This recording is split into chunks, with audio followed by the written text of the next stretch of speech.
Hello, Liberia, sweet land of liberty. You will rise, you will shine, you will prosper in Africa. Yeah, the word. I'm excited about this interview tonight. I am really humbled to have this gentleman on. What is it that this thing is doing to my stuff here? Um, so I just want to say to Mr. Dorley, and I've been talking in the back. Somebody actually introduced him to me and say he was running in Bomi, and just looking when the people call me to literally talk to me about the things that he was doing in Bomi without him being a senator or any lawmaker for that matter. I was totally impressed. I reached out to him. It was swift. He picked up his phone and he's here to talk to the Liberian people. And I'm kind of excited to have him. And I want more people with such, I don't know him much, but what I see so far, and I don't want to conclude so quickly as an informed and an knowledgeable person. I don't want to conclude quickly, but so far what I see, I like, and I like to see more. I like to hear more. And what I've seen and what I've heard, I thought it would be nice to share with Liberia to also give all of us hope. Okay. I've seen feasibility statistics on his county, on Liberia, women education, women violation, why our country is behind. I mean, he had data as an informed person.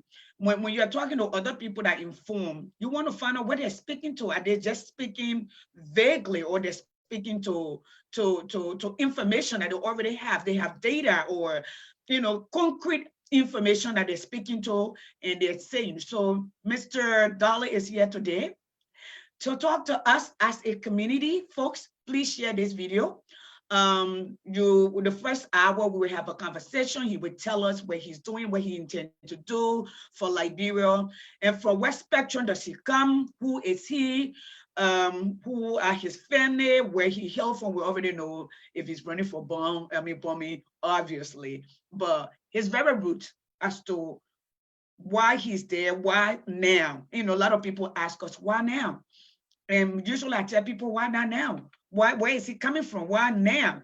So let's see what touched him that he think now is the time for him. Mr. Dorley, I think unmute your phone.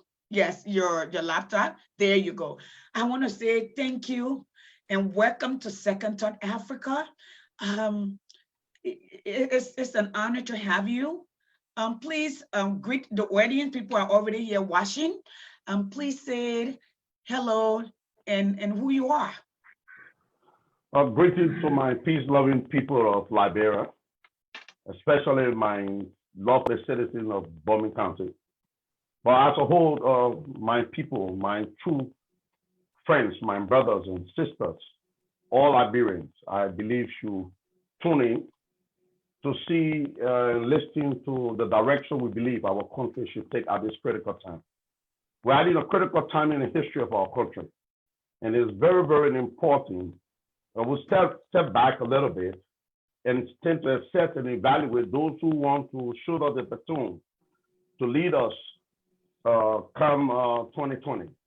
I know, and every Liberian is aware that the challenges ahead of us is great, especially during this healthcare crisis the world is experiencing.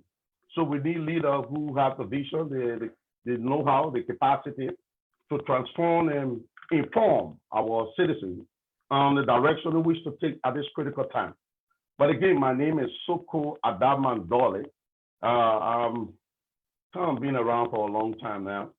Most of my friends, I went to Colonial Academy.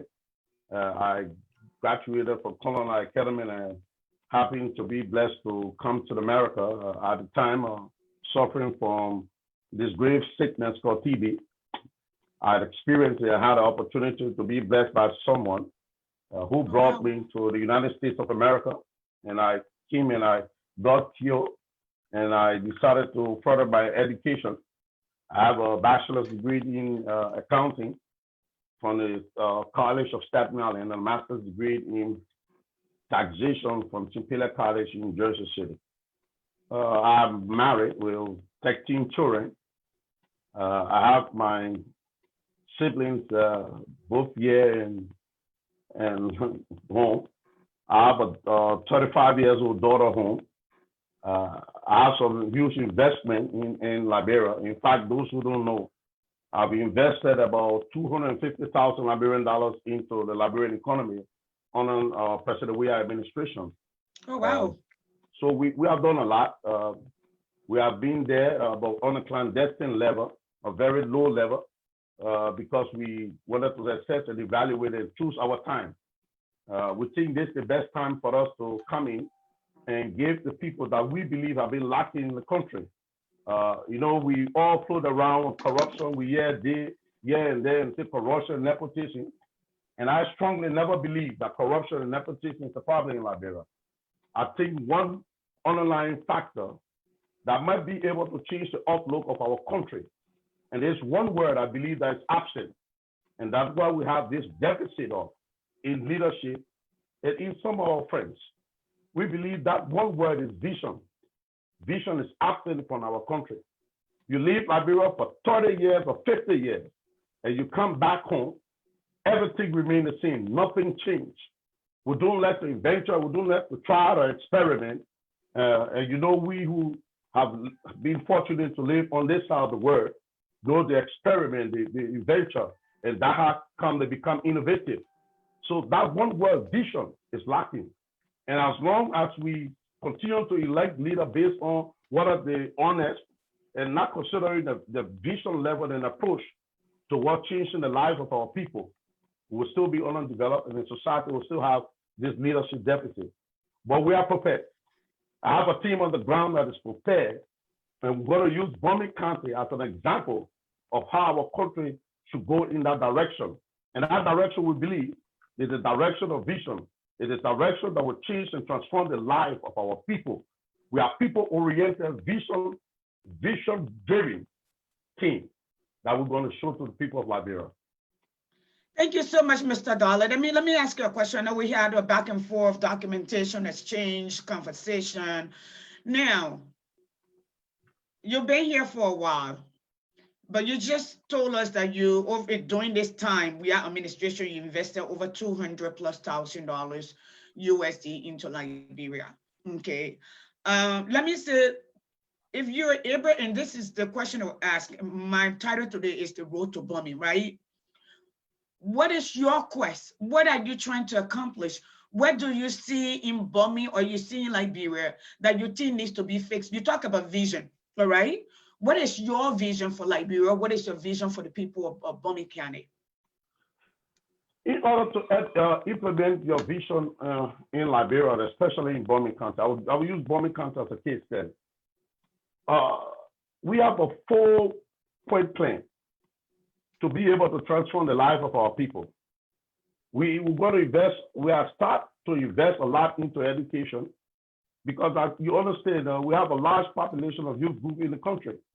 And right. We have about 35% or close to 40% of the youth are illiterate. We have about 51% of the men is illiterate and about 68% of the women. So that's a grave concern. Unless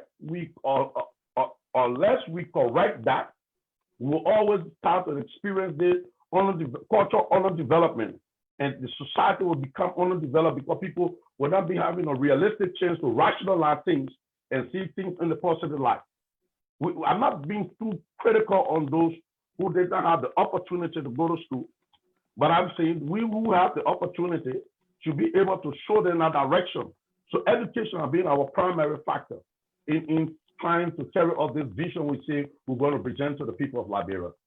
Another program we strongly have driven into, once you get the people on the path of education, we look at the agriculture sector because I think, no society can function without employment, without people be able to sustain itself.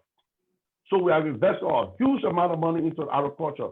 What we have done, we have dissected Bomi County into 9 sectors. We went to some of the villages and the towns, and we decided to go to even some of the commissioners and tell them, show us this farm.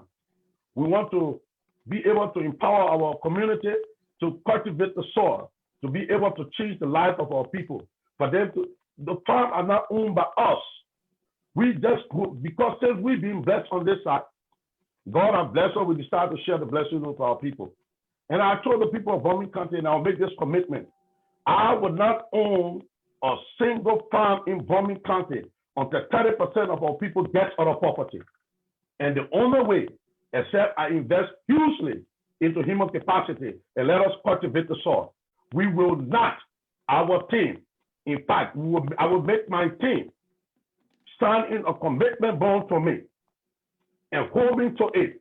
I will not own a single farm in Bomi County until 30% of our people get other property. Property is a great concern of our county, especially Bomi, our country, especially Bomi County. So we are taking this initiative. I think we have about close to about 75 to about 100 villages we have touched so far in our investment, our cultural investment into the county. Right now, we are taking on, it's assisted farming, but it will bring up almost the light of commercial farming, where the whole, we will collect like a whole district, let them cultivate the soil, be able to empower the men to be able to feed their family, to be able to be the man, we usually say, another boy. For our mothers to be able to be the woman, another girl. The only way I believe we can get other property, and so those of us who are fortunate invest hugely into agriculture, and that will definitely get our people other property and create jobs for our people. So we want to take that as another initiative. The next one is youth and women empowerment. Yesterday, our mothers used to help our fathers. Today they can't. Even if the struggle, they can't. With the challenges, imagine Bomi County that just a few years ago directed the national resources of our country, and 95% of our people live in abject poverty in Bomi County. When those leaders that determine whether we have road, we have good school, we have employment, how the distribution of the resources of Liberia occurred came from Bomi County. And yet instead we experienced this great poverty in our society. So what we decided to do? We decided to take on an initiative like what we have in America called the saving and loan. But in the community in Bomi, they use village saving. They put the little $1 or $2 together. So we go around and say we will match it. We will even triple it for them to put the money together into the pool, where they would take the money and give it to this individual. She will go and at least buy some market, bring the residual back, and empower another woman, and that community will be able to get other property like that. And you know, this initiative, I think, should have been carried out a long time ago. And later on, we'll be asking those stakeholders and asking some of our friends who believe in getting our people out of poverty, who believe in changing the lives of our people, to put the mouth and the money where it should be. The reason about that I've invested about $250,000 into Liberia, it makes me qualify me to be able to speak to those ills and those deficiencies in our society. I have the right to defend what I've invested into the country and make sure it is invested wisely and efficiently, and to empower our people in order for them to get our property. Property is a sin, and we all should erase this sin. I think the most important one, the fourth point on it is healthcare. I understand statistically about 17% of our children die from malaria this day and time. 20% of them die from preventable environmental disease like cholera and diarrhea. This day and time, we have a huge amount of mortality rate, death rate, this day and time. Something is wrong with our healthcare system. And unless we be able to invest hugely into our healthcare system, especially during this COVID time, this time it tested our healthcare system and it tells us something. And it even tells me something. Now, individuals now have to go around to start buying masks, contribute to the hospital, contribute to our clinics, in order to empower them. Because what going on, I'll take Bomi as a case study. What's going on in the different clinics in Bomi County? You walk 10 miles or 20 miles to the clinic, or you will get a prescription to walk back to Monrovia to go look for a little paracetamol or Tylenol. Come on, this day and time. There is no drugs in our healthcare system in Bomi County, or especially Liberia as a whole. Mr. Dorley, let's go back a little bit. Mm-hmm. You're talking about eradication of illiteracy. You're talking about empowerment, having at least 30% of the population being empowered. At this point, what is the population of Bomi? Bomi is about close to registered. I would take the registered voters. The general population in Bomi is about 36,000. So it's a really small number. How long are you thinking, if you were at the helm of the wheel, that it's going to take for at least 30% of the population to start reading at 4th and 6th grade level, and 30% of the population to be able to be self-sufficient? How do you intend to do that? So we look at that's your intention. How do you intend to do that? How long do you think it's going to take? What do you think it's going to take? We embark on this almost 3 years now. Okay, so you've been working for 3 years already. Okay. Yeah. We have about, at this rate, we have close to 5,000 students we are giving financial assistance to be able to help them get to school.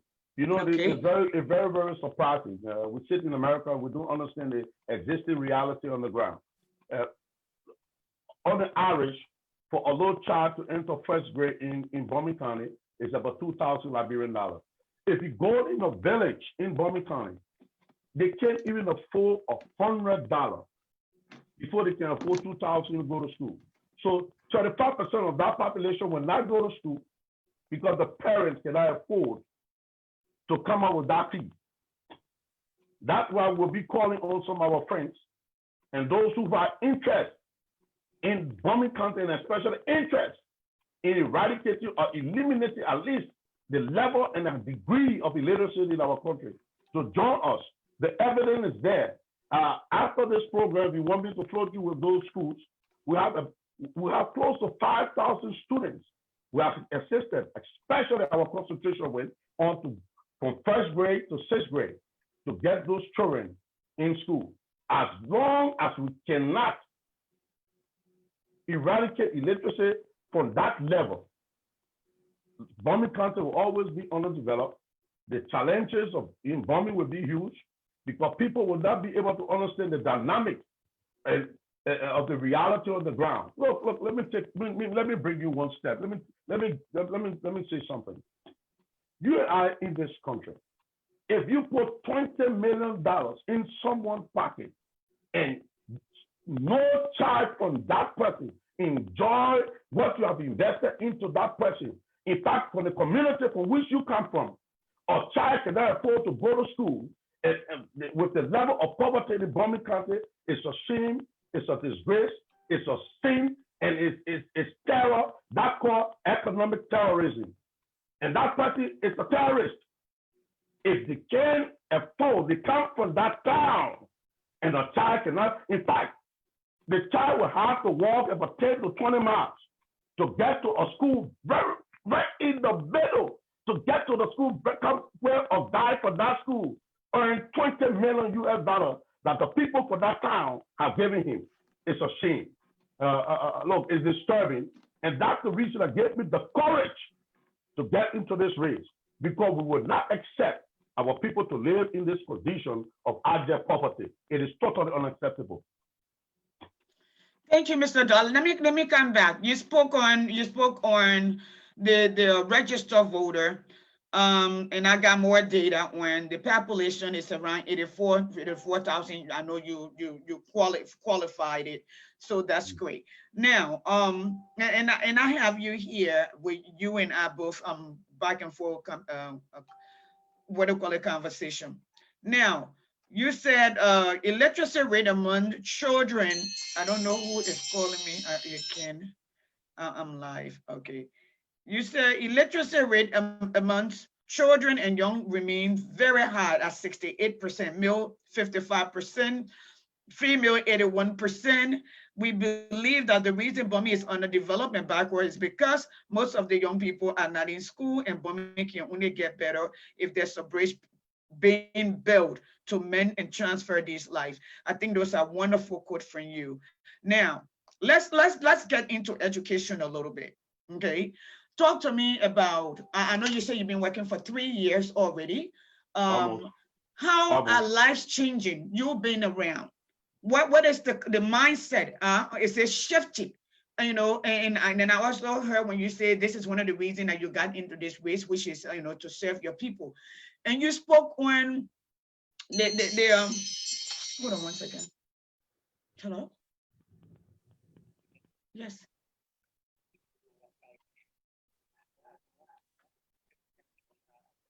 Mhm.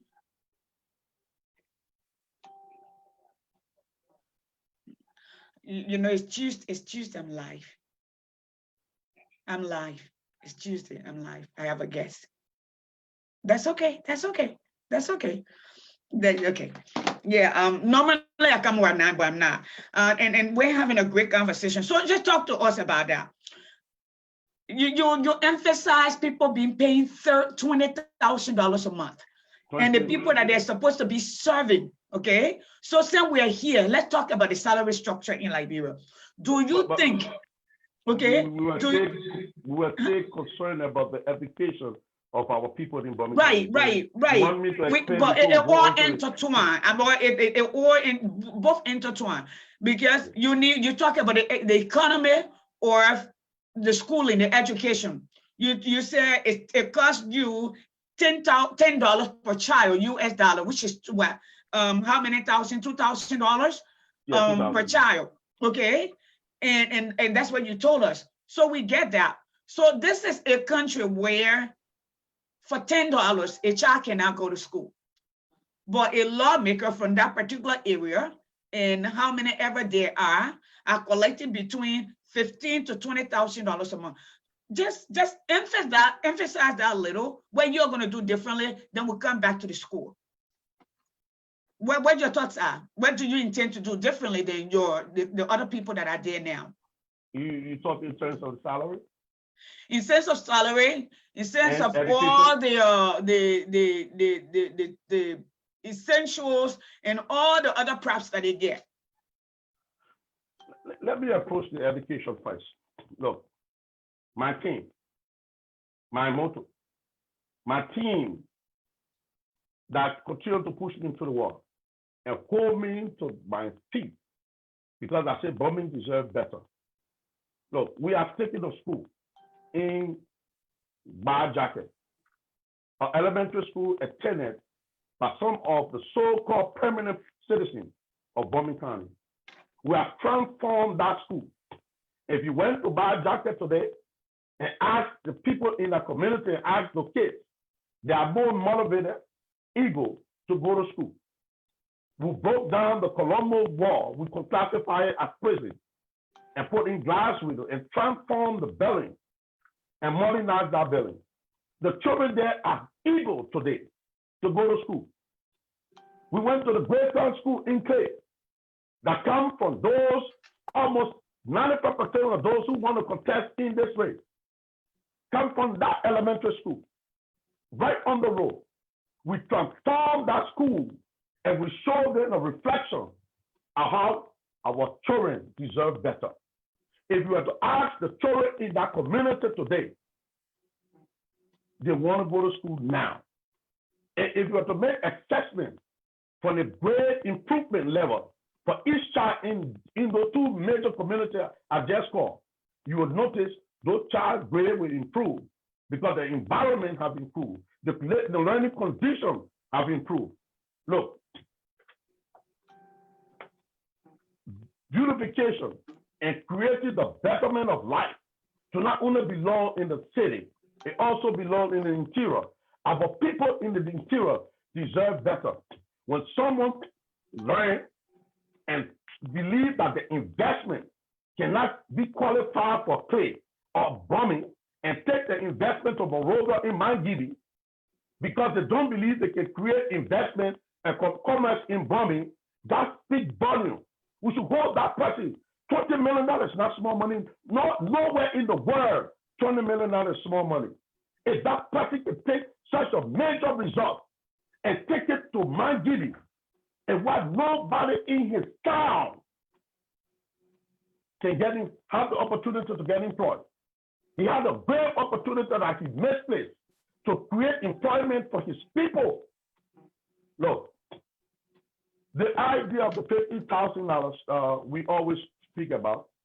Look, to be fair, I understand the pressure that one senator or representative faces.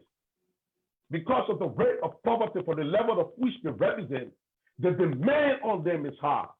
Before they even leave the house, those who are accessible to the people and who are willing to transform and assist the people, considering the level of poverty from where they come from, $50,000 for me is kind of reasonable. It's reasonable, but it must be used. I will approach it in a different spectrum, unlike Dylan.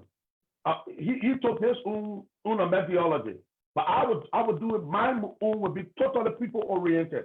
I will invest more of my funds into the people to transform life. Listen, if one senator takes salary cut to $5,000, and while the head in the country is not willing to cut his salary, while the executive branch of government are not willing to have the salary reduced, how can it make a significant difference in our economy? So then, Mr. Dorley, let's have this conversation on the salary structure. Okay. How do you defend the poorest nation in the world? How do you defend the nation that the population, almost 85%, live on less than $1 a day? How do you defend the country that literally begs to pay its worker?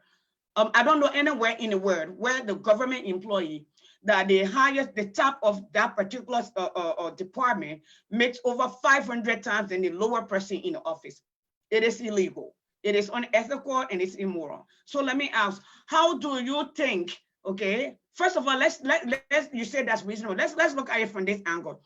Do you think like we can afford realistically to pay poor lawmaker or three branches the amount of money that is being paid? But let's just look at the lawmaker part, because your job as a lawmaker would be, first and foremost, according to our Constitution, Article 7, it states that the resources of the country, the legislature should make sure the maximum, okay, participation of the wealth in the nation. That is not only the lawmakers, the senior executive, and the judiciary that divine the money in the country. So there's not maximization for or amongst the citizens.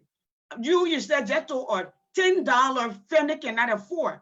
So a family in the country cannot afford to pay their child school fee or even eat, and they're living on less than $1 a day, and we are not the poorest, and we are begging. Liberia does not yield $300 million a year on her own. She begs, and even at that, we end up, and you're an accounting in a negative, and what do you call it? Deficit. We have a budget shortfall. It just went off my mind. So how do you think the nation, because you were fortunate, like me, to have left Liberia. You were fortunate to be here, to be able to work, to get financial aid and go to school, whatever, if it were grant, if it were loan, you live in an environment that is conducive that you can do that. And based on maybe the application of your work, you got scholarship and all of that, and you were able to turn around stuff. How do you think with that kind of exorbitant, we're begging people to let dig hole, cover hole. How do you think that is reasonable? Dissect that for me and show me a better picture. How can Liberia, other people partake as a lawmaker? Now you're going to be speaking for me, okay? Whether you come from Bomi County or from Nima County or from Grand Jida County, collectively the decision that you make will affect me, will affect my children and all of the nation.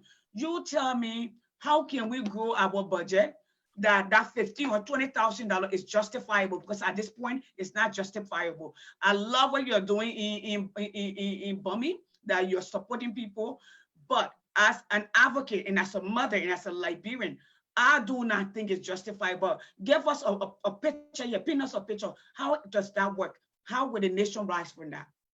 You asked me the question, I put it in context. Okay, and let please. me expand. Now you asked me the question to expand on the context I put myself in. Correct. In the conversation. Look, the reason the focus is on the legislature is because they are the first branch of government. They relate to the people directly. The demand of the legislature are huge. They don't even leave the confinement of their home. You have everyone in the county is pushing on them for assistance. Wait, they end up paying school fees. They end up paying for someone who pregnant the wife and have to send them to school. That's the existing reality of a lawmaker. You have someone in the executive branch of government who will make about $20,000 or $25,000, who do not own anything to the citizens, and they walk away. Don't even look back. The focus is on the legislature because they represent the people, so they have direct contact with the people. The money will trickle down those who believe in the interest of the people. We are not talking about some boogeyman lawmaker who believe in self-gratification.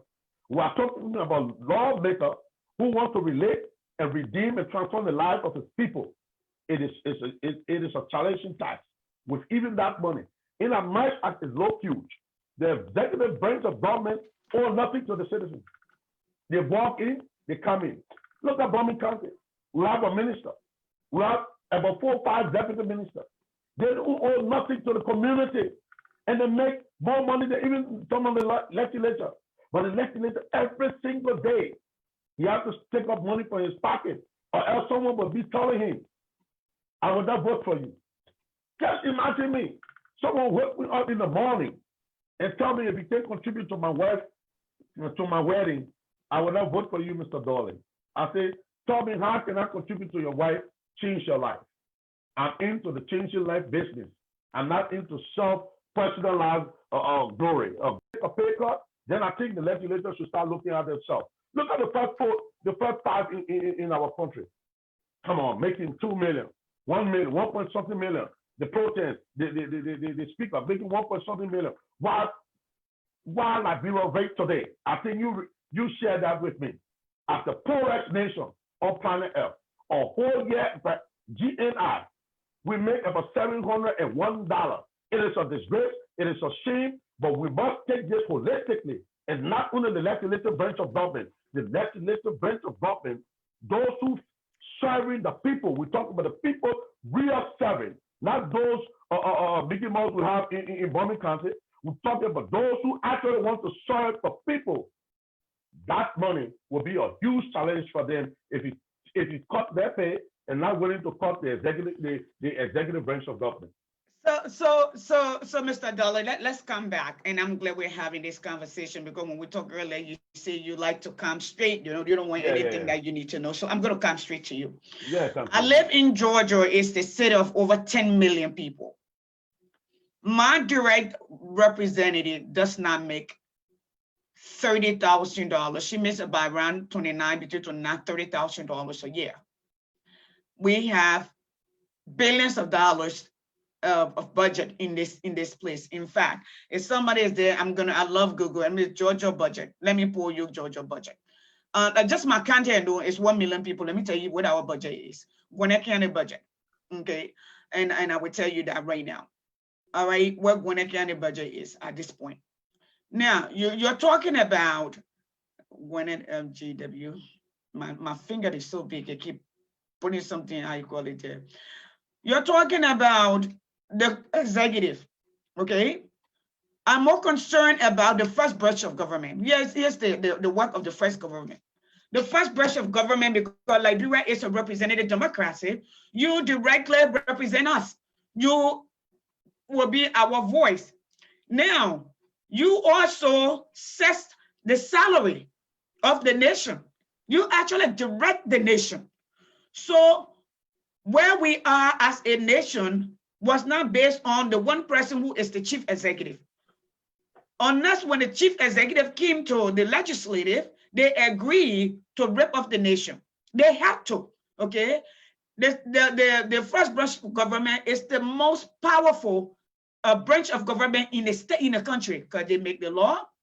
They have the ability to declare candidate, to create new candidates. They have the ability to make laws that would later on turn out into policies or to direct the nation. So now, and they're the one who sign up on contracts. No contracts in Liberia is final. Nobody cannot give us money without the signature of the legislative that becomes final. No law is final except they make it, okay? So now, I'm not gonna go pointing at the executive. I'm gonna point at where you are headed, all right? Liberia spends over 200 million every 2 years on cars alone, just for the government official, okay? We spend over 2 million every year to import food, all right?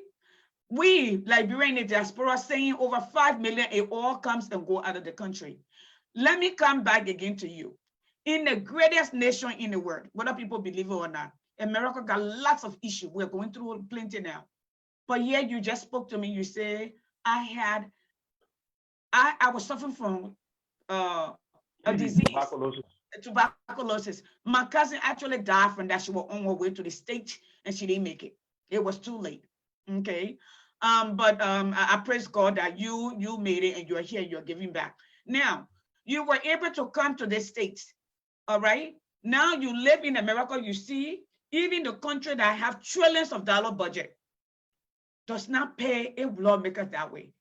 The essence of going to the Senate, the essence of going to the House is for us to create a better future. Majority of the time in this country, the people who do, the people who are already well off and they want to stem and bring a change. Now, and I want to, you say ADD is doing it different. I particularly don't believe that our people need to be begging in line for people. I don't stand in line to my representative house. I don't even, they call me when they're running campaign to donate to them. I donate to them. When they have dinner, I go and pay to them. Because guess what? I live in an environment like any other person that I'm able to find my living. When you take all of the fundings that come in the country, you literally suffocate the nation. It leaves no fundings for development. You cannot spend over 65% of your country budget on recurring expenditure and anticipate that anything is going to change. So this is where I'm coming. And I want you to think about it, okay? I want you to think about it strongly where we are headed. Now, we're gonna, if you want to add to that, you can add to that, but we're gonna leave that and we're gonna go to the next question. So you come, and I just wanted to paint a picture for you. Yes. I wanted to address your picture, and I would okay, go ahead. If you leave it in a blanket with me. Okay. So both of us live in America. I live in New York, you live in Atlanta, Georgia. When someone is running for a higher office or senator or representative in America, the campaign will usually be funded by the people. They will use their own funds. Nobody in America take money and try to assist people to go to school. No one who is venturing to run for elected office will contribute to any medical facility. No lawmaker in America will fix road or assist in fixing road. No lawmaker in America will pay for someone's wedding. No lawmaker in America will pay for someone to eat tomorrow, or else the later they wouldn't exist. Our country situation is completely different from the environment you and I used to. We must be very practical and realistic. I start in America and said almost some similar thing until I got there, and I got to understand what some of these problems exist from. Unless we be able to improve on the educational sectors in our country to eliminate illiteracy, invest hugely into agriculture, invest into healthcare and women and youth empowerment, and those initiatives taken away from our lawmaker and make it a governmental issue or a governmental initiative, the lawmaker will always be placed in a position where they will have to act as though as an individual in the government to assist the people. This program should be carried out by the government. Remember, the definition of the government is to protect its citizens and create a livable environment for its citizens. And can we say that for Liberia? The answer is no. Let's be frank with each other. So if a lawmaker is placed in a position where he has to personally finance his own campaign, do everything, what do you think he's going to do? I'm very practical. Look, for me, I'm all right. God has blessed me. I'm blessed. Even with all the kids I have, I'm blessed. And I'm willing to share my blessing with my people. But I have to put myself in the shoe with my colleague, my so-called colleague tomorrow. Most of them do not have this opportunity we have. You and I look at life in a different perspective. You and I would not walk to the lawmaker house in America and ask him to pay for our daughter to get married, or to even assist us to go home. In fact, if we went to the lawmaker house, we would be contributing to his campaign. That's not the case. We have to assist the people and show them that we are different. We can do things different. You remember when we started in the conversation, I said one thing. One thing is lacking. Our country lacks vision. And that's a practical reality. We must face it. So unless we can eliminate and try to collectively improve in the agricultural sector that will create jobs for our people to create the conditions of independence, that salary disparity will always exist because of the level of poverty that comes from those counties. Look, Bomi County, if Liberia is the poorest county on planet Earth, we live on an annual budget of $701, and Bomi County is the poorest county in Liberia. That means I want to represent the people from the poorest place in the world. Everyone looks at you for almost everything. Sometimes I get up in the morning and ask God, how would I live and how would I exist and how would I carry on? But he tell me keep fighting on because this is your mission. You want to change life. You said it, and I'm going to help you in this direction. And I got those young boys who are energized. They want you to make sure that the future is not jeopardized and compromised by those who have depleted the resources. So despite this thing about the lawmaker, what the condition you and I have experienced on this side of the world is not the condition and experience of the lawmaker on that side of the world. So okay, let's be very practical to this. Thank you, Mr. Dorley. Let's go on because we started up about a few minutes late. We want to give the audience an opportunity to call because you have a lot of people watching you. So you have a lot of people tuning in. So we want to make sure that one Liberian people, one thing that especially the young people that should be open-minded. When we like people, we are not practical in our approach. We just think your job at this point, this election is very critical, just as the Honorable said, Mr. Dorley had said it to us.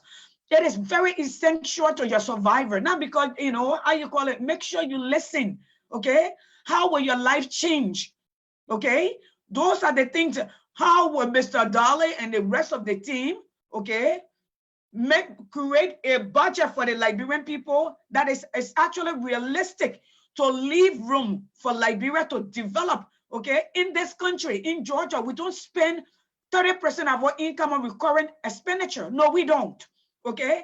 Our taxes go to school, research and development, and depending on your tax bracket in the area you live, that's the quality of education or school stuff that you get. That's why you got Title I, Title II, Title III.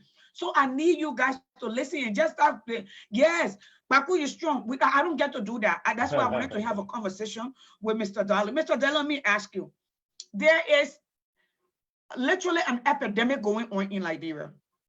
Rape. Every day you wake up in the morning, not just girls that are being raped, boys are being sodomized and killed at a staggering numbers.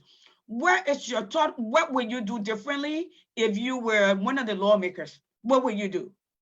Concerning the situation? Yeah, the situation in Liberia. Not just gender-based violence. I'm someone who is totally 100% against any form of gender-based violence, especially those women who are the strongest victims of abuse. uh, I do not tolerate and accept any kind of abuse, especially on a female. It is unacceptable. It is violation of the right. It is humiliating. It is demanding. It is unacceptable. Uh, we will be placing a strong bill on the floor against any form, whether male or female.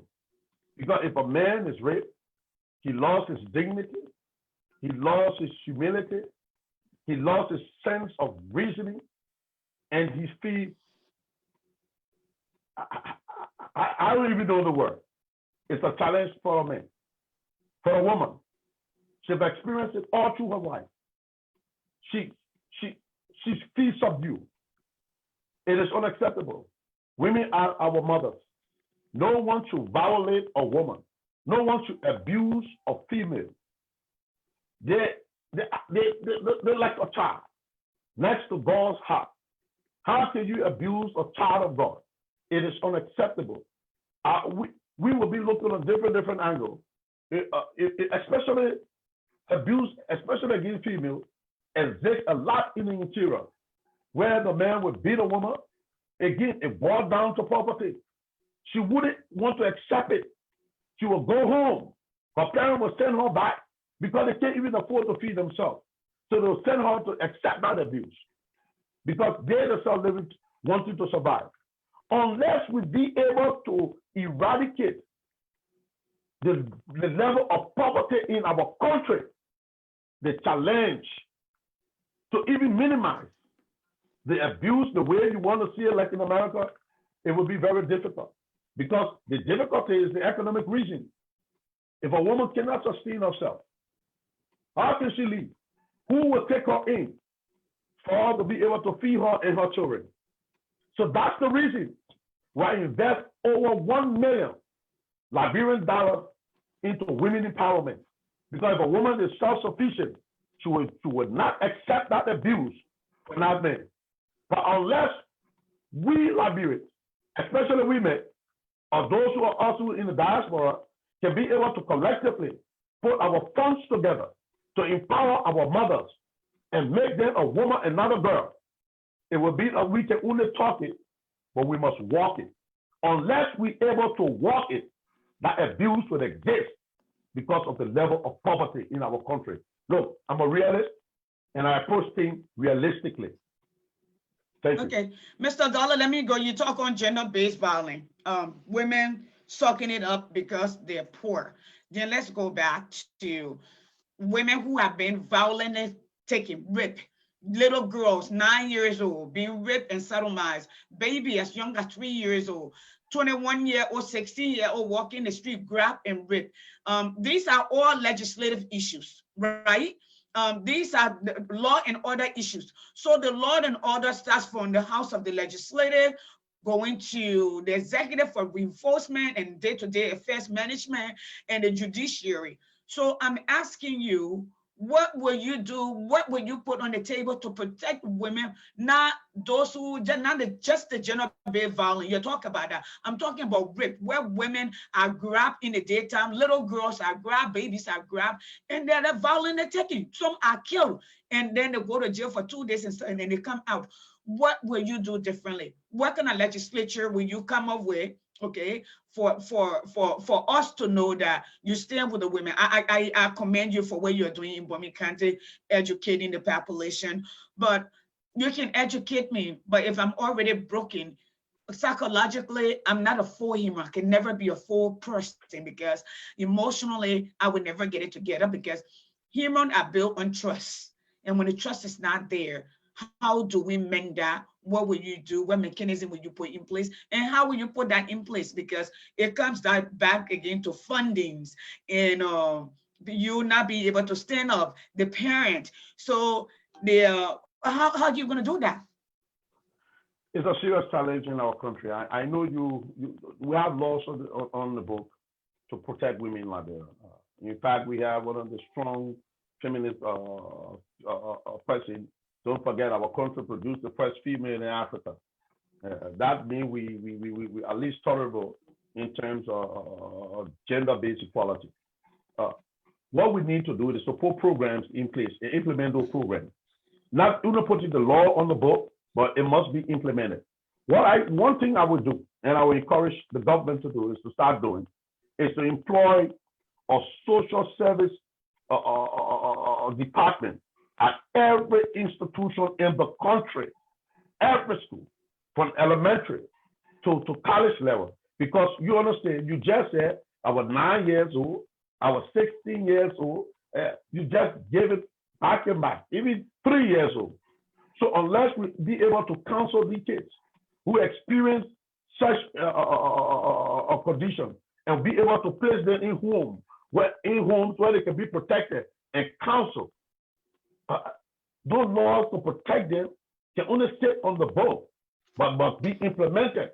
And it can only be implemented if the proper funding is given to be utilized. If not, we privatize it and let have something like the group homes we have in America. If you were abused today, they will extract you from your home, put you in the institution, and protect you for the time being, and make sure your home will be able to protect you before you return. Unless these programs are implemented realistically by placing the counselor in these different institutions, even at the police station, the challenge will be huge. We can put on the laws. We can. And Mr. Dorley, I get your intent. I get that you understand what is required, but you have not told us how. Here it is, though. All of the stuff you're talking about require resources. Those are all resource center. They require money. You don't have a budget for it. You already said that the funding for the legislative and what the people are making is reasonable. So there's not a room to shake into. I think you're being unfair. Hold on. No, I'm coming. We're having a conversation, and I'm glad we're having this conversation on open air, and people will start calling in next 15 minutes. Now, the point I'm making is, I think I painted a picture to you that says that we don't have room to shake. The money that we're paying is too much. Our country will not change. And our debt that was waived when Ellen took over the $4 billion, we're already at almost $3 billion, okay? It took us 133 years to accumulate $4 billion, that including the war costs, all right? It's taking us less than 15 years to actually add that back on. So there is a disconnect. Then there's a need for us, and I'm trying to bring you to a walk back to say, let's say for instance, you're in a county. In my household, let's say I make about, let's say $8-9 grand a month. I have over $6,000 in bills, okay? Then I need to save. And I have children who need pocket change. I have college tuitions to pay for my kids. Now I look at that I want a Mercedes-Benz, or I'm driving a Mercedes-Benz. At some point, I will have to trade in that Mercedes-Benz, maybe get me a Nissan. That would be more reasonable. You know why? Because I will not be able to my children will not be able to either survive or have to cut down on certain things that I'm doing. So the point I'm making is, and you spoke of going to sending to us and people coming to you to beg. The reason that we do not beg is in this country, all right? In this country, when depending on the budget, we didn't pay our lawmakers that way. The railroad track that you and I ride, okay, was subsidized to be built. The idea came up and they created jobs. The fall that we see when they came up with the patent and the schematics, the country have to also invest into it. To date, we see since the COVID-19, There are grants that are going around for small businesses to stay in business. There are grants that are going around for the airlines not to go belly, or so we can stay employed. Because if we get employed, all of us will be in the unemployment line, just like the people, although like when people don't go to unemployment line, they go to the senator. Because guess what? The lawmakers are the one that are keeping them poor, because the lawmakers are the one who have the country in their hand to shape it. The job of the executive is to take care of the affairs and turn those laws into tangibles and day-to-day to direct the nation. Okay, so it's not happening, and that's why I'm trying to bring you to that place. But let's and you have explained to us. Let's look at this place. What do you think is the responsibility of the government, holistically speaking, to the people, and what the community responsibility, and what are the male community and the parents' responsibility in our community in shaping our nation? You first look at the most paramount responsibility of the government is to protect its citizens and create a livable environment for the citizens. Protection of the citizens include job security,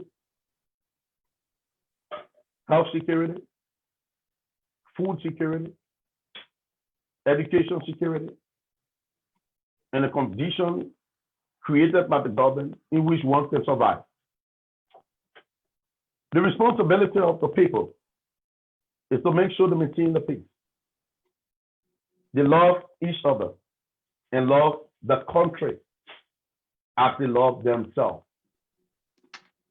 The community should be able to create an environment where we can live side by side in a cordial relationship.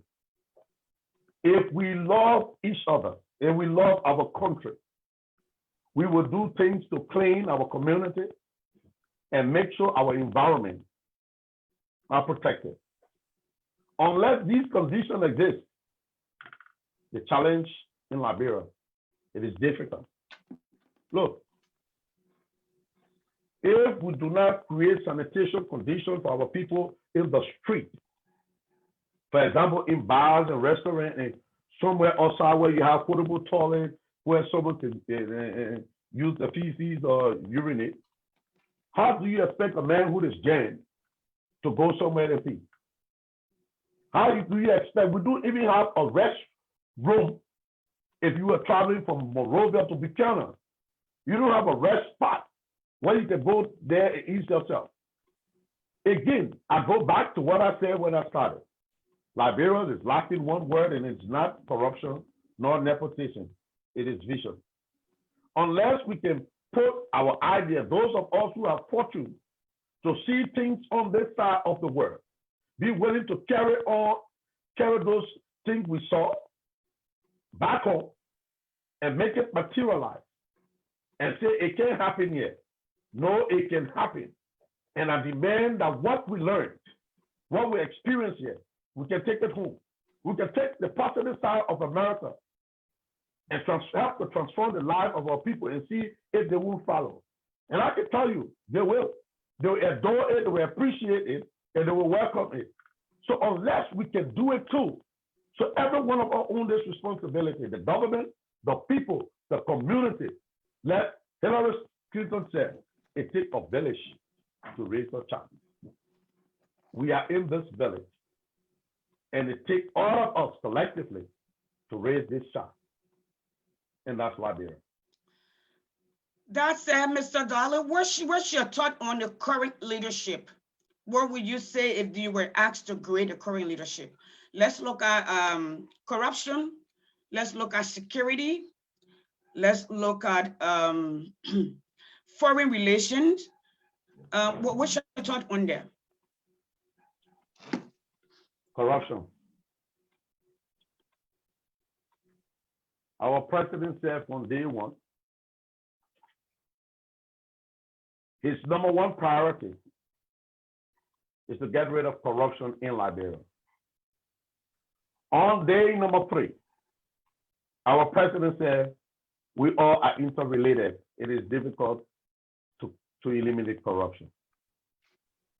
You can make that and analyze it and judge it for yourself. On education, If the whole country can fail a national examination, it speaks volume. Healthcare, the COVID-19 have exposed us like the Ebola exposed Liberia healthcare system. For me, in Bomi County, we do not have a healthcare system that exists. For me, the country is in a challenging stage. And unless those of us who have the ability, the capability, and the vision, and the willpower, and put our self-interest aside, and the willpower to transform the life of our people who are fortunate in being blessed and willing to share this blessing, the challenge and all the challenges in the country will always exist. Thank you. So then it brings me to the, Mr. Dorley, do you support the full implementation of the TRC, including the War and Economic Crimes Court? 100%. You support that? If you do, why? It's challenge for someone named I will call. Someone like, for example, Mr. Johnson. Mr. Who? Serving Johnson. Mr. Johnson, yes. Oh, go ahead. Serving in our government. You cannot have that in America. It is unacceptable. Even if you were elected, if you have people of stature and of pause, they can impeach him based on moral ground. We can accept someone committing such act publicly and tell our children to look on the other side. It is unacceptable and it's intolerable. Someone who commits such a crime cannot be serving the people. And that's the reason we must invest hugely into education. For the last 3 major elections in the country, Mr. Johnson has determined the direction of the election. Only because of the level of illiteracy in our country. Liberians who are for the TRC report need to rise up, put their mouth and the money where it should be, invest hugely into eliminating or minimizing the level of illiteracy in our country. Unless we can do that, God bless those who walk in the street today and calling on the TRC report to be implemented now. It is a challenge. It wouldn't be, unfortunately. And I'm for a 101 billion %. But can I do it today? Can I say we should be able to implement it today, considering the people, the level of illiteracy we have on the ground? Look, I'm a realist again, I say. It's a challenge. It is close to impossible, but it is possible. And unless we're willing to change those elders in the Senate, who will speak only when the election come around and act as though they own our side. The reason why. Yeah, go ahead. Yeah. The act as though when the election is coming around, that act as though they are the people's representative. We need to look keenly, realistically, and sincerely on those we entrust to determine who will represent us this 2020. If the TRC report need to be implemented, we do not need to listen to lip service. And that anyone you believe who have participated any way or shape or form in bringing humiliation, who took away the life of our sisters and our brother into the people's highest heart. We need to take that into consideration in making our evaluation and assessment. Thank you for that thought. Today, I listened to Thomas Yaya Nimne. I remember distinctly Thomas Yaya Nimne was the one who literally killed Liberian in front of the Greystone compound, which is the American embassy compound. His justification was he was protecting his people, he was fighting for his people. But the people that he killed were running away from him, and finally majority of them were armless, unarmed. There was women and children, and they were running for refuge at the US embassy. But he justified that man is on a ticket. George Bulley is also on a ticket. And you can name them. And we heard Prince Johnson threatening a Liberian and calling a Liberian who have extensive investment in Liberia and have been elevating young Liberian paying school fees. He's not a lawmaker, investing in the country.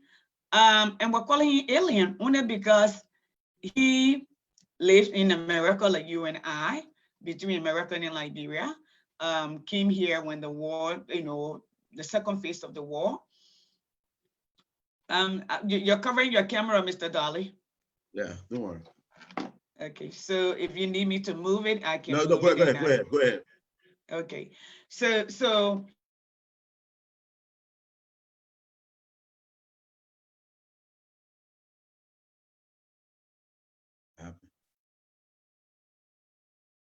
let me ask Mr. Dorley. Mr. Dorley, let's do some, what do we call it? Political environmental analysis, right? In 2017, we elected a new leader. You already told us where this leader stands. What's your thought on the CCP or CPP? What are your thoughts? I have my own reservation. Go ahead, make your I in fact do the tend to get to Liberia and call people of like minds to create an independent forum in which we can look at each other who want to run as independent, to share ideas in which direction we believe our county and our country should take. If those we see associated with the CPP, it's like putting an old wine in a new bottle, and they are coming around and acting as though they are the people's representative. Then I'm troubled, and I'm saddened. Like I told you, I'm very practical, I'm very realistic, and I will be able to offend some of my colleagues that in my group that follow me, but I go with my conscience. My goal is the people. As long as I believe I represented the people truly, genuinely, and I can justifiably ask my God, am I doing the right thing? Am I actually representing my people? I cannot say I want to be part of the CPP and be part of implementing the TRC report and see those who are associating and who want to be leaders on the CPP. I'm also part of that TRC report. We must be realistic. We must be sincere to the approach. We should not take the interest of our people and take advantage of the poverty level. Look, again, I say, invest into education, and that will be the rational base for which we can transform and uplift our country. I will not be participating on the CPP or even encouraging it, because I believe I have an independent mind or mind of vision, and will be reaching out to those who share similar ideas and similar who believe in the philosophical approach, the visionary approach for our people, for us to sit on the table and discuss. I would not be able to participate with the CPP as long as they have people who are listed on the TRC and are associating with them to carry on the party ticket, on the CPP ticket, to represent the people. Are they sincere to actually represent the people? That's the question that will be asked come tomorrow if anyone suffers on the CPP ticket that is on the TRC report. Okay, great answer. Do you mind maybe kind of just bringing to light some of the people that you're talking about that's on the CPP that are supposed to be mentioned in the TRC report? A lot of people on when CPP come up with the potential candidate, then we'll be able to call names. They will be unrealistic and it will be unrealistic and not proper to jump the gun. But I said those we see associated with the CPP. Okay, you said associating. I'm not talking about the candidacy for now, but you're talking about the people who are associating. So we're still on the surface. The CPP is reaching out to all Liberians. I want to give Liberians fair shot. Okay, but those who believe that are coming up on the face front are questionable and give reason for thought and give reason for reservation. They should be careful, because if they put up the candidate, we will start to judge them. It's a litmus test of what they want to present to us tomorrow, come 2023. So if the CPP is not careful and do not watch the step, we cannot take our people for granted. Like I said, what's been lacking in our country is this one word, vision. And I see a lot of the visionless leaders associated with the CPP. And also on the TRC report, they must be careful, they must be sincere, and they must make the people to believe that they're going to present the best leader from each country to represent the people's interest for tomorrow. So describe for me who will be your ideal candidate for the upcoming election on both ends, senatorial, any other position for that matter. Good, madam. Good. Yes, give me a description. Soko, just in 3 words. Soko, Adaman, Dorley. Description. No, not names. Description. Oh, I thought you said name. No. You're cool. Any candidate who promoting education, any candidate who will invest hugely into agriculture to create jobs and be able to help our people sustain themselves, any candidate who will look at the holistic approach to healthcare and who will have the same budgetary allotment where we believe we should hugely invest into healthcare, any candidate who will put youth and women empowerment at the forefront of the platform and the agenda, we will be inviting them on the independent ticket, on the independent forum, to have a sincere discussion on the direction in which we believe Liberia should go. Thank you so much, Mr. Dorley. Guys, it's time to call in if you would like. I posted the number, but if you are in Liberia, you like to call me on WhatsApp, it's 404-234-2534. It's also my cash out for anyone who wants to support this platform. Yes, we do pay monthly. Everything you see, maybe I got to show you my room one day. No, the background that you see here is not virtual background. It's an actual background that was made. So you know, and the lighting and everything else, yes, is being paid for by moi. So we're here to educate the population. You can, like Mr. Dorley said earlier, if you want change anywhere, you got to put your money where your mouth is. You got to support the change process, right? So that's why I'm going to ask you. If you would like, that is fine. If you don't, it's not. So, and then if you want to call locally, you can call both number. It's 770-355-9094. Liberians, this is your opportunity to call. Mr. Dorley is not just going to represent Bomi County. Mr. Dorley is going to be senator for Liberia, okay? All of them, when they come together collectively, their laws that they make affects all counties, meaning the people from Bomi might elect him, but the laws that he makes affects me, you, and every county in Liberia, up to next the laws that the legislative of yesterday when Ellen took over me to increase their salary to 5,000 and 9,000. Okay, that today is affecting the nation. They made that collectively, although they leave it on just the president. The president will ask. It is the legislature that should be the gatekeepers to make sure they have direct the nation on the right path. They have not done so, and they still think that the country can survive or can even progress based on that. It is not possible, in my opinion. So make your call. Mr. Dorley is here. We're going to take a few minutes. Mr. Dorley, I'm going to kind of, oh my God, we already got call coming in. Okay, go ahead. Let me take this call. Caller, what is your name and where you're calling from, please? My name is Sam Colley, and I join you from Bomi County, Liberia. I follow the show. Okay. Listening to the People's Oriented Leader in person of Honorable Soko. We are proud of him. This man is a gift to the people of Bomi.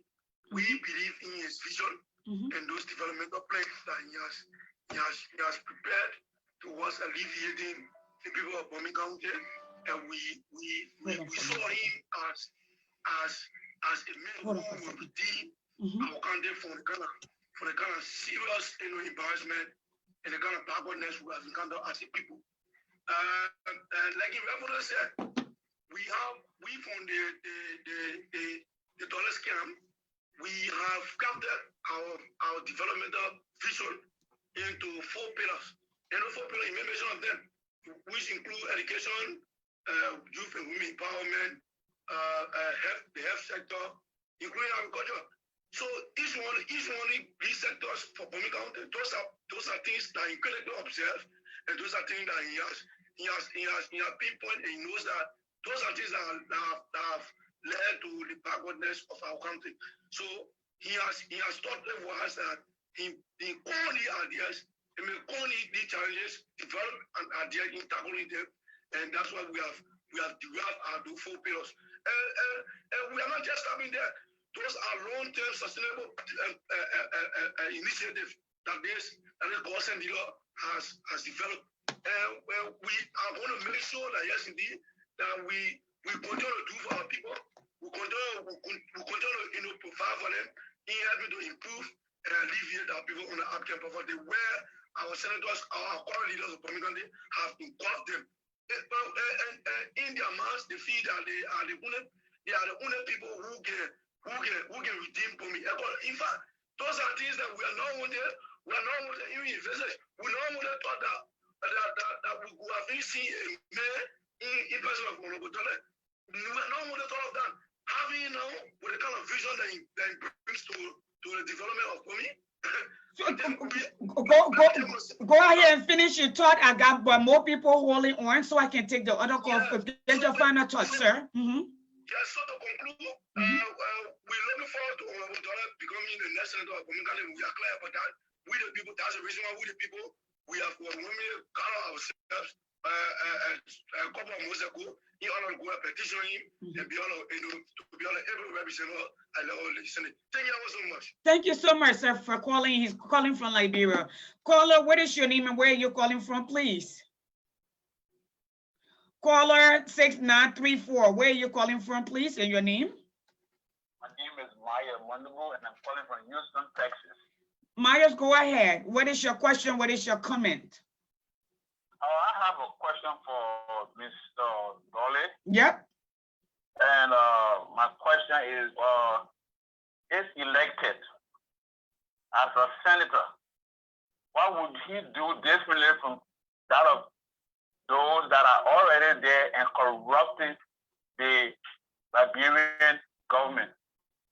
How will you bring them together?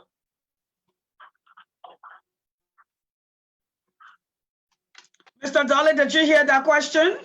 I heard the question, but I tried to relate the correlation with the word, how will you bring them together? Okay. That's the reason it's very, very important.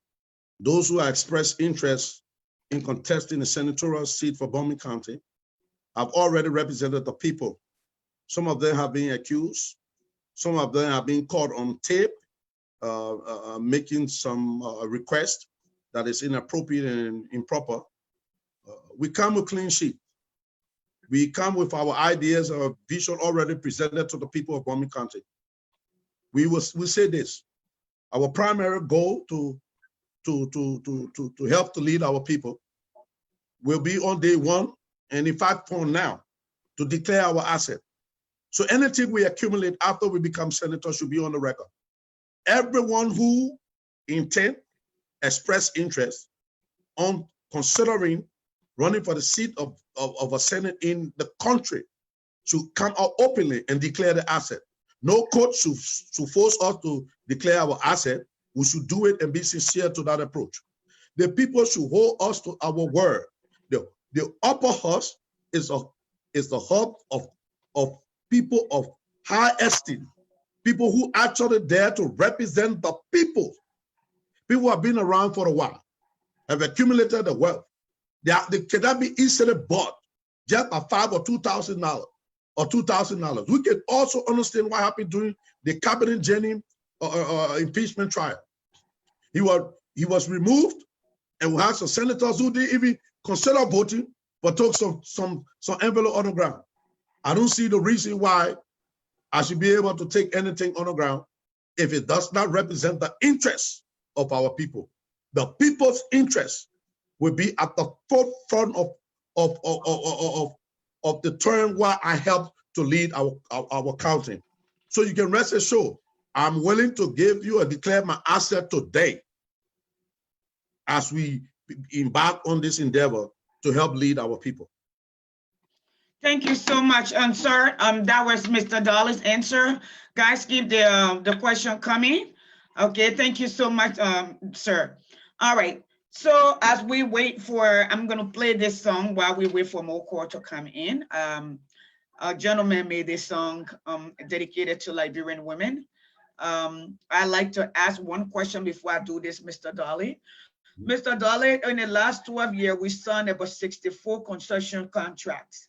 Only 2 of those were halfway decent. The rest, they just gave away our information. What will you do differently when you go to the Senate? Will you have a recall to revisit those contracts, or will you be fine with it? Ironically, let me. Mr. Dollar, hold on. You got one more person, then you can answer both together. Caller, what is your name and where you're calling from? What is your question, please?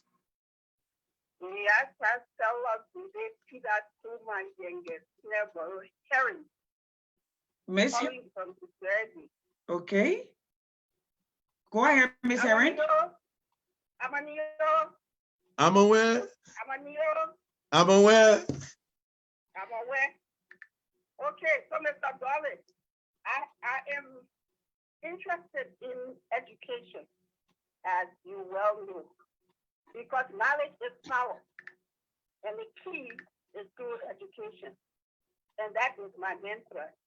What I'd like you to tell the public is what is your platform as far as educating not just the people of Bomi territory, but the people of the Republic of Liberia, because in my opinion, what I think with everything that we are doing and saying, the most important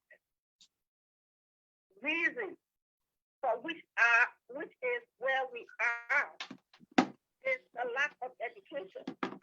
Illiteracy is the key, and most of the candidates have not addressed this illiteracy. So what is your platform? What are you bringing that is going to be different, particularly in the area of education, not only for Bomi territory, but for the Republic of Liberia? I will hold back that word because I want to respond to it. So Go ahead. I would love to tell you, say I'm aware, because the word is the condition you meet us if we want to remain the same. And I say no, we should change. We should change path. We should be different. We should take another adventure. And that is a phrase for me as a regression. I believe in progress, transformation, better opportunity, and vision, and visualizing the best opportunity that can make life conducive and comfortable for each other. But let me respond to you first. One of the aspirants in the race, honor his leadership as number 3 in the country, brought in signed about 68 contracts And not one of that contract benefit the people in Liberia, and especially the people from Clay, Mona, and the people in Bomi collectively. And I challenge anyone to dispute that. We have questions on some of those contracts. Once those contract benefited him and his family, the people of Mona, he just forgot whether they exist or not, were in non-existent. Look, we must be real and sincere to one another. We must be able to approach those who inflicted this type of measured economic pain on us. We must be able to inflict those same pain on them come December 8th. Mr. Dorley will be giving them the opportunity to inflict those same type of economic pain on them and those measures they brought to the family. Look, in terms of education, I'll tell you this. As of today in Bomi County, we are responsible for about 5,000 young kids to have the opportunity to go to school. Our government said free education, but then you have to. Go ahead, Mr. Dorley. Our government said free education, but then these kids have to register to go to school. They are paying about 2,000 Liberian dollars, 1,500 and 2,000 Liberian dollars to go to school. You know, you and I kids in America don't pay a dime to go to school. If it is free, we're going to hold the government to this thing to make sure it is free. That's the reason I said the salary for the legislature is reasonable, because they have to take on the responsibility of the government to afford putting these children in school. We will improve our educational system, and that's the reason I said also we should consider putting psychologists into the school. These children are traumatized. These children are abused. Our education system is a flat. It's a misery. So we will invest a lot. The same way a school is qualified in Montserrat in central Monrovia, the same way it is beautiful, that's the same way it should be beautiful in the interior. If the government don't do it, I can assure you, I have Mr. Usman Musa Balo and Mrs. Miata Monga on my feet and at my back, trying to make me eat my word to make Bomi better. And that's true education. Thank you, Mr. Dorley. You got two Liberian calls, so let me go ahead and let them ask the question so I can let them go, and then you will answer them. I will take three before you go. Caller from Liberia, 5069. What is your name, where you're calling from, and what's your question? You got 2 minutes. Now you, sir, hold on. Now you. My name is Abdul Aziz. I'm calling from Lebanon, Bomi County. Specifically, ask the question, but just a 2-minute comment quickly. If you look at leadership, can determine or truly activities they might if a leader comes to the table with a clear vision, and then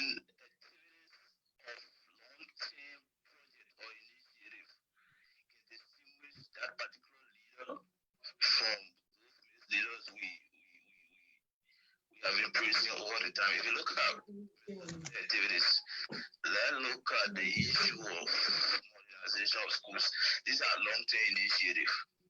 You win today, you now win tomorrow. That school will be there, many will benefit and will continue to benefit. If you look at the educational helping children to go to school, like from the ABC or nursery from K1. These are children that don't have something card. What's the guarantee that 10, 15 or 20 years from now when they grow up, they will vote for you? But he has still put his some money behind this kid to get them go to school. I think we all should allow it and initiative. For too long, our people have let's say Albeco rights. So what they usually do is that they become beggars in their own country, even though the lands are available. So at the end of the day, they will come with 1 or 2 bags of it, give it to the people, and then they put our arms up like savior. Don't play me like that. Okay. Thank you. Thank you. Let me take the other call there. Let me take the other call. Okay. Thank you. Okay. The young man from 4295. What is your name and where you're calling from?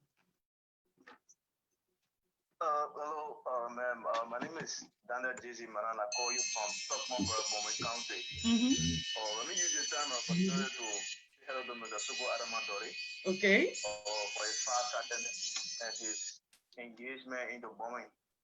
You know, for time past, we have never had seen an individual, a private individual, to invest into the livelihood of the people of Bomi in that such a manner. Okay, I'll call you back. He's the first person in Bomi, and I believe that he can do better. Right. He be focused to the point that the impact on the lives of the people, the agricultural activities, or the scholarships, the financial aid, or the healthcare, the payroll. I think these are payrolls that are tangibles that we can see in the country, and I truly believe in his ideology. I believe that the slogan he's using, "Bombing deserve better," can come to the reality that he be focused. Thank you very much. Thank you so much. I got another person who will call. Mr. Dorley, you actually have comments. You didn't have any particular, I got one person calling from Minnesota. Let me call them back, and they hung up. Let me call them back. We're almost there. Hello. Hello, ma'am. What is your name? Where you calling from? Now we're calling you back for because Mr. Dorley is still here. You want to talk? Yeah. Go ahead. My name is Linda. I'm calling from 11,843 Lake City. This is Linda West. Yes. Yeah, Mr. Dorley, thank you so very much for today. I'd like to ask you just a couple of questions. Number one, I would like to ask you, do you know how the voting process goes on in Liberia? The reason I'm asking you because we have gotten information. I'm saying we because I'm sure that since I'm aware of it, or everyone in the diaspora are aware of that. That when it's time to vote, there are people who are being paid. For example, Alina should be voting in District 60, and I'm giving $150 or $250, right? And then our cats vote for you, and then move from there and go to Camp Johnson. I don't know whether it's District 16 or 17 or 18. Right, they truck them from place to place. Yes, which is fraud. Sir, I have said it. Unfortunately, I can't speak any vernacular dialect, which is so painful. But what I want to appeal to you, you have a beautiful agenda. Your plan is just so familiar, so awesome. Honestly, we admire you. I'm saying we because a lot of people are saying things about you. What I want you to do for us during your campaign, it is about time we speak our vernacular dialect to educate the people. The purpose of voting. When people are paid to vote, they have given their rights away. All of the benefit that they deserve in their county. Let's take, for example, your county, Bon County.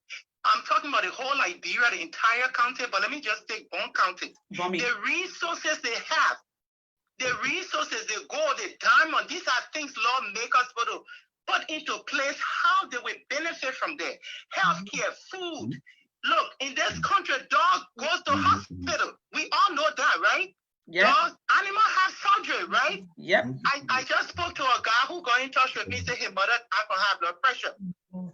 We have had a lot of family that died from what they call the thing name. Diabetes. What they call it sugar, diabetes. And in this country, we work with people that live long until they themselves will refuse that they tired. They want to go. They do not want to have any more shot. I'm kindly appealing to you. You need to gather the youth. Let it be a real holistic fight for their right. What we have learned in this country, let me tell you what Ghanaians and Nigerians say. I saw all the war in Liberia. I was so exhausted from the killing of a lot of my family, dogs eating him up and all those crap. I went Accra. When Ghanaians are traveling, they say, I'm going for America. I'm going for Great Britain. They don't say I'm going to. What they see in those nations is what they have built in Ghana. Ghana is practically turning to Europe. I'm appealing to you, my brother, every brothers and sisters that speak whatever languages, because some people are so blessed, they speak 2, 3. Let our people know their right to vote, the purpose they're voting for. Because if you vote for somebody based on tribalism, look, I was in Ghana, Kofuo is from Kumasi, right? Jerry Roland from Volta region. But because of the people mindset, after their own calamity, their mindset, Jerry Roland lost in his hometown. Okay? And Kofuo won. Do you even know that when Kofuo won, those people that Jerry Roland killed, executed, it was on TV when he was campaigning. Everybody said, oh no, trouble coming here. Guess what? Kofuo took that man to court. Jerry Roland got dressed and went to court to answer questions. When they got done with when they got done with Jerry Roland in court, the foreign day they brought his wife in concerning fund. Then we Liberia that was blessed and God brought slave and the constitution that is here and everything about this country, we have it and our people. Look, I saw my church. Look, let me tell you another thing I want you guys to know. We need to speak to our people. This is about time we go from door to door to educate our people. When we were in Accra, there were people that were paying people to go and, on the front to fight. And I was reading on the book of Esther. When I read how Esther was favored by her own enemy and lived within the king palace. Yep. And when the king or tribal men knew who they were Jewish or whatever, and he was trying to set up Esther, tribal man. Yes. Then she gave favor, she spoke on her behalf. When I was reading that book, because I work with UN also in Ghana, I did a lot of things in Ghana. I went to you on a refugee camp. I did a lot of things for you. I sponsored private school and through the money that UN was paying me. And I would pay 10% of my time to the United Methodist Church. I would keep 10% until I was able to help kids and kids that camp, okay? So Linda, finish your thought. So please. So quickly, I'm just appealing to you. You need to speak your dialect and tell our people the importance of vote. Because I've been election joining the country from 2013, and you should educate them. When people are appointed as city mayor, police director appointed, everybody appointed, they are not even working for you. So I just want to tell you, thank you. I will stop this fire because a lot of people, are coming and would like to contribute. But thank you so much for what you have done. And we are praying for you because everybody, we were told the government, everybody watched it, so everybody listening. Thank you and have a wonderful day. Bye. Thank you, Sis Linda. Thank you. So, Mr. Dorley, you got anything to say in return? She's listening. Yeah. It is my parting comment or to make now your parting reference comment. statement. Just acknowledge what she said. But hold on one second. Let me get this is my last call. Caller, what is your name? Where you're calling from, please?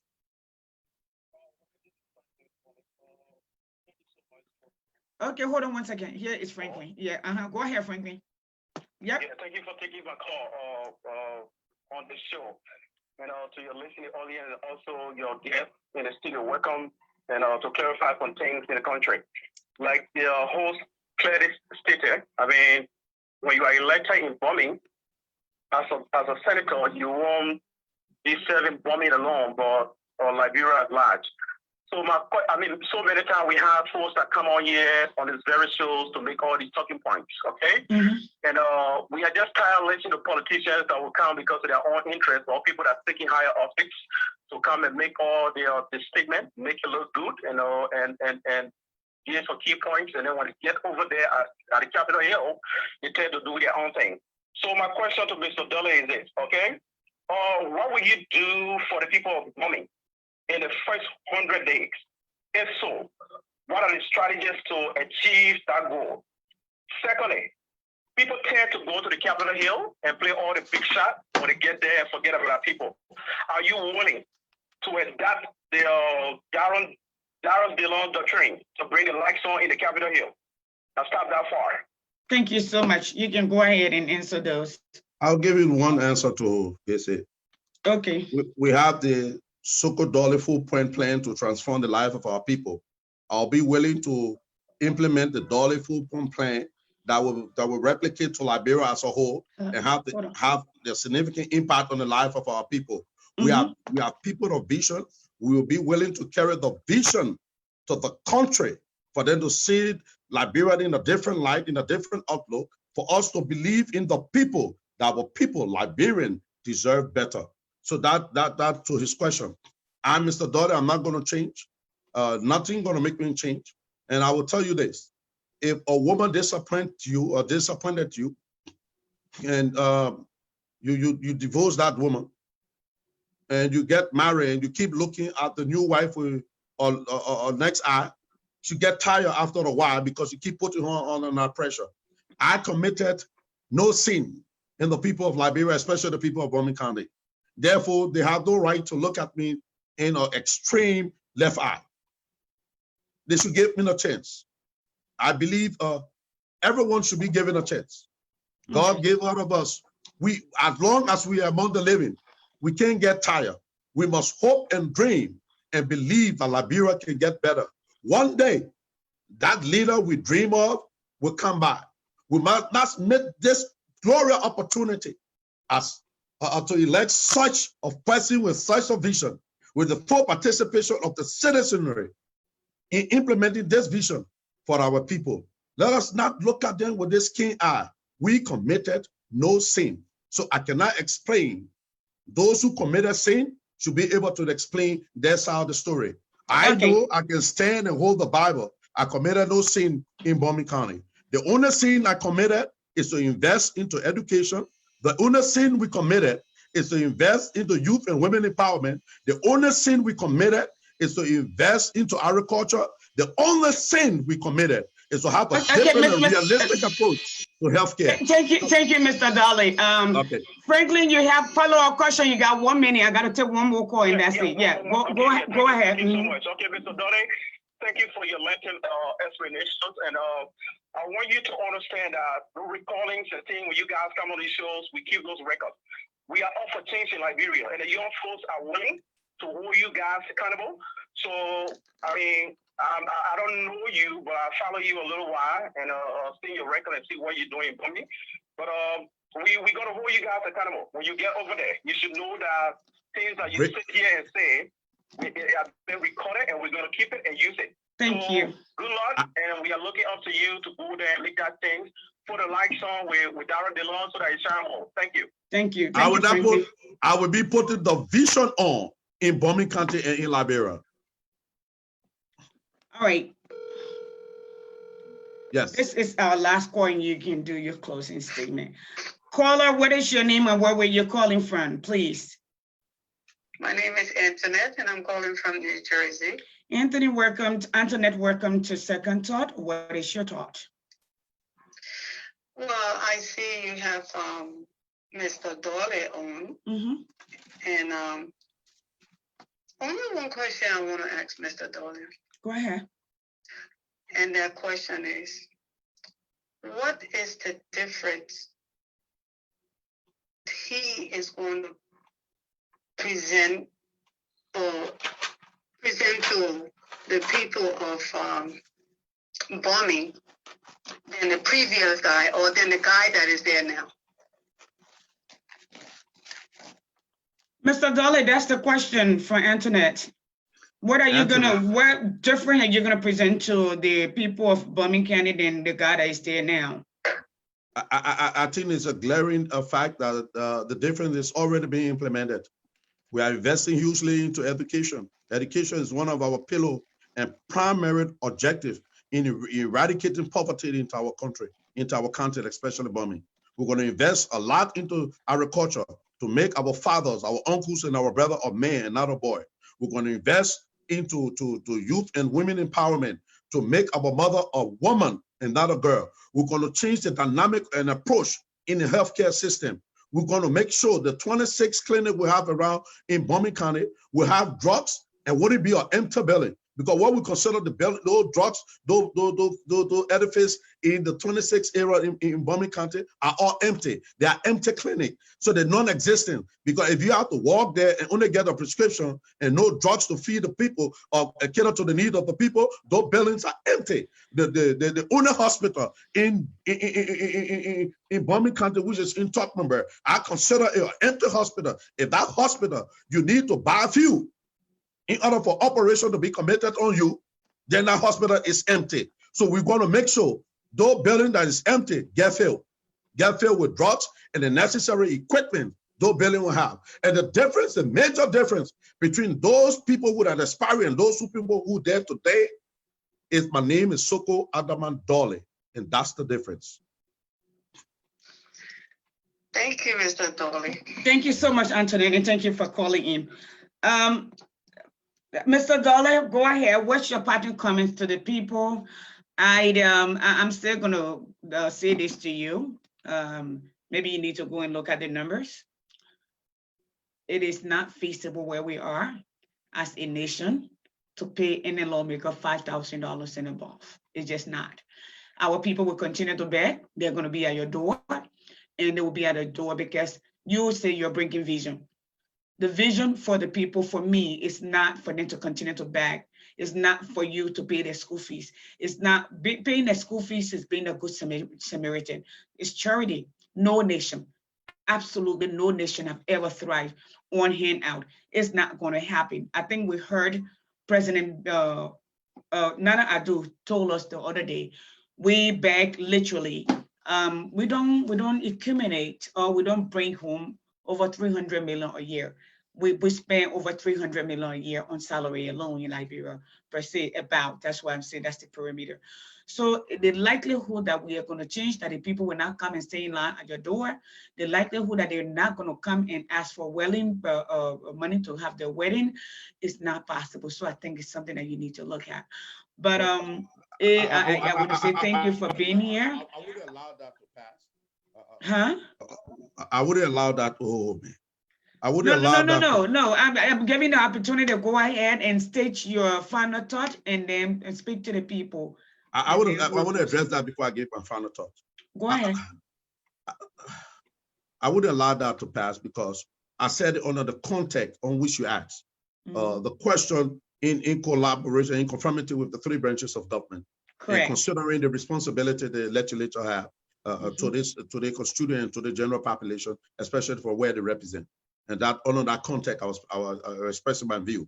I said across the board, to have, especially with this crisis we have, where the revenue intake in the country is probably below 30% right now, considering pre-COVID-19. They should be willing to take about 75% in the pay cut.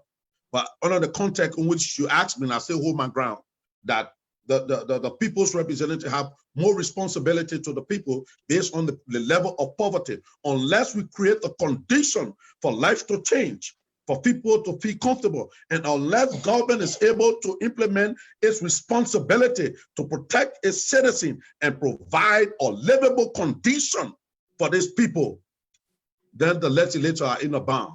And it's a question that one have to experience before you can take an exception to those salary, unless it's a collective and holistic approach for every one of them to take about 75%. I hold my ground and I maintain it. But let me tell you what in my closing statement.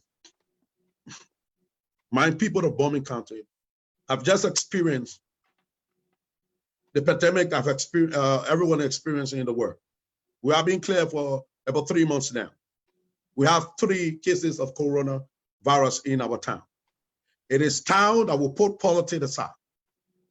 And we who the stakeholder, who been blessed by God, to come holistically and collectively to cater to the needs of our people, to improve and invest hugely into our healthcare system. We can take the lead. If not, we can take the back seat as long as our people can benefit. As of today's day, my team have instructed them to go and canvass the city and see what drugs they needed, how they can make the only medical facility be able to function under this critical time. My supposed to be manager will be addressing Puma Radio tomorrow at 9 o'clock. And we're going to be on revealing a lot of initiatives in which we help to improve the healthcare system in our county. We have a total collapse in our healthcare system in the county. So this approach to be able to eradicate and kick out COVID-19 in Bomi County, we should have a holistic in a conference right now, as of today's date, and invest hugely into the healthcare system in our county, because COVID should not be the portion of the peace and loving people of Bomi County. God bless Bomi. We are there, and we will pray for you. We ask that you pray for us to give us the means to be able to transform the lives of our people. They are in dying need for the betterment of life. They must taste life. Our grand and our great parents must look at us and say, there go our proud child who transformed our life. We can be proud if we're around today. Again, my name is Soko Dorley, and you can reach out to us and join us in helping to kick out COVID-19 in Bomi County. Thank you. Thank you so much, Mr. Dorley. We're talking here after. It actually has been a pleasure conversating with you. Liberia, please pay attention. I'm saying Liberia, not just Bomi. Liberia, please pay close attention, okay? And I'm sure there were other talk show hosts that are here. Diaspora has an opinion. We have our people back home who stand by. We also help in the process of a selection process. So I would ask that before you go home, while you're here, make some rounds, talk to other people, you know, like Soko, like Ashford Kali, all the other different platforms. And let people hear you are. And Liberians, we need to start asking a question. What do we really want? What do we want? That should be our thought. When do we want it? How do we want it? Why do we want it? Those should be our major questions. And then also look at what we do not want and kick it out. Mr. Dorley, it has been a pleasure having a conversation with you. Thank you for telling our people your vision of Liberia and the people of Bomi County, because if Bomi deserves better, Liberia deserves better. So that is actually our slogan, Liberia deserves better. So collectively, we all deserve better. And I look forward to more conversation, because we still got election till December. Hopefully, if you make more assessment, do more feasibility study, however you call it, do your research and see where we are. I know from the last population that you gather, they have grown. The new team of people that have turned 18 since the last election. All of those numbers, we need to look at that. We need to do the missionary star. And let's see how we go from here. But I want to say thank you for being here. I'm humble to have you some days when you become the senator. I would say I had a long conversation with Mr. Dorley. Yes. I sure the people of Bomi will love to receive that blessing. Thank you. Amen. Amen. Amen. Thank you so much, Mr. Dorley. And you good night. Good night, sir. No. Wow. Good night. Wow. Good night. All right, everyone. That was Mr. Mr. Dorley. I'm gonna play this song for you. It was made by D. Curtis, the comedian, dedicated to Liberian women, especially to the rape victims. We have been talking the last time he was looking for a girl to join him, but he did a great job. So I want you to listen a little bit before we call it good night, okay? We started a little late. It hurts. It certainly cannot be the norm. You gotta hear this. Where's the jazz? And do something about it. She's not alone. King Curtis. He stayed in her mom, that's why she let her guards down. Supposed to be a father figure, not a beast now. Snatch her innocent away into the hush now. I pray to tell her mama cause she won't believe now. She really wanna speak her, well the word will speak again. So she took a smile, put it on, now she blended in. But deep down inside my sister pleaded in. Pushed to the side and left alone to die, no justice. Where is the justice? She's hurting. Where is the justice? She's crying. Oh, where is the justice? She's tired. All of the she's not alone. She packed her things from the village headed to the city. Her mom thought of her, she's optimistic. 6 down the line turns out the biggest mistake. The beauty of the sunset turns into a nightmare. Sneaking in and out of her phone, he got her pregnant. Took her to the clinic and told them she was flooded. The doctor should protect, but took the cash instead. Pushed to the side and let Mr. Dorley, I'm still live. I know justice. Justice is hurting. Where is the justice?